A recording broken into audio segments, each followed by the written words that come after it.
Dzień dobry moi drodzy. Kolejne nagranie i kolejne urządzenie, które przyda się praktycznie w każdym domu, warsztacie, szkole, przedszkolu, wszędzie.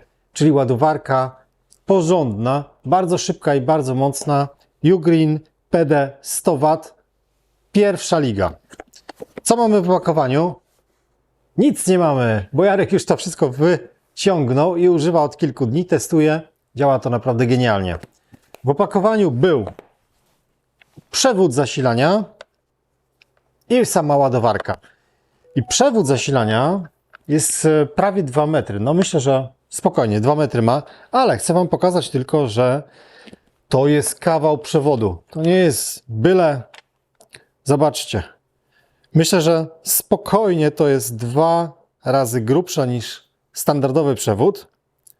Ciekawe, nie? Na tak zwaną, nie wiem, czy to się koniczynka nazywało kiedyś. Możemy sobie to podłączyć, ale za chwilkę, ponieważ najpierw pokażę Wam porty. Od lewej strony mamy 3 porty USB-C, a później mamy USB typu A. 2 porty po lewej stronie, jak widzicie, mamy oznaczenie 100W. Odpalamy? Odpalamy. Zobaczcie tylko, że będziemy potrzebować przewód porządny. Tutaj akurat jest przewód od laptopa, więc zobaczymy sobie.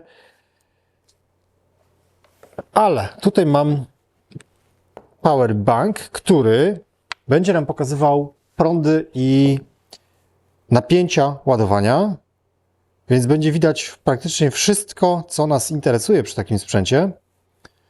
Widzimy, że nie ma nic.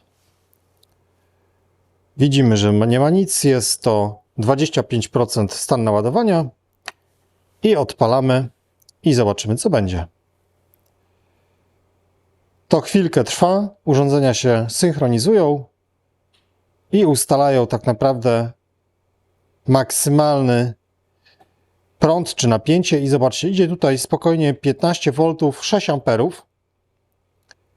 91 W w tym momencie wyciskamy z tej ładowarki i to jest naprawdę już sporo.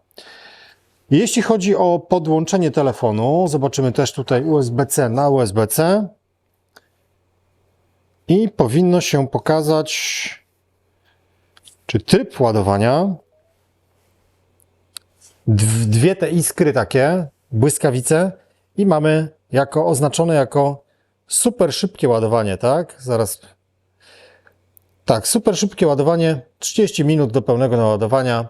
I to jest faktycznie maks, co możemy osiągnąć, jeśli chodzi o ładowanie. To jest akurat Galaxy Ultra S21 chyba. Co jeszcze możemy spróbować?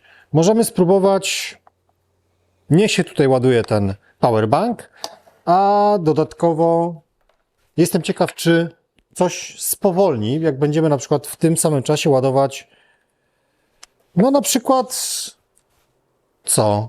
Nie wiem, latarkę. Teraz leci cały czas te 91 W. Teraz podepniemy sobie latarkę. Spada to do zera i za chwilę znowu komunikacja i będzie jechać na nowo.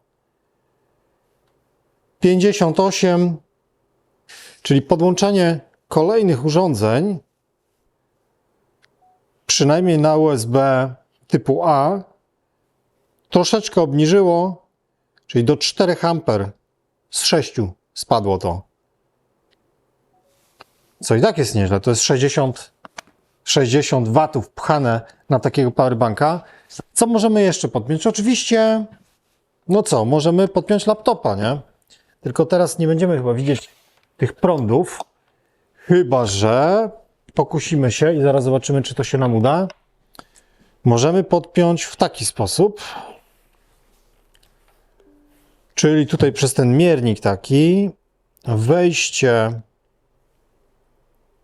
wejście USB typu C, to zrobimy tak i wyjście do laptopa.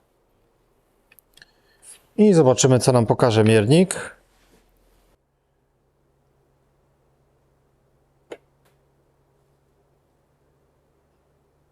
No, skacze, tak jak widać. Tyle w temacie. Myślę, że tutaj za dużo pokazywać nie trzeba. Jedna ładowarka, którą ogarniecie wszystko. Tylko oczywiście dobre przewody. Pamiętajcie, że to ma znaczenie, jakimi przewodami będziecie się posługiwać, jeśli oczywiście chcecie wycisnąć z tej ładowarki 7 poty. Na razie, cześć.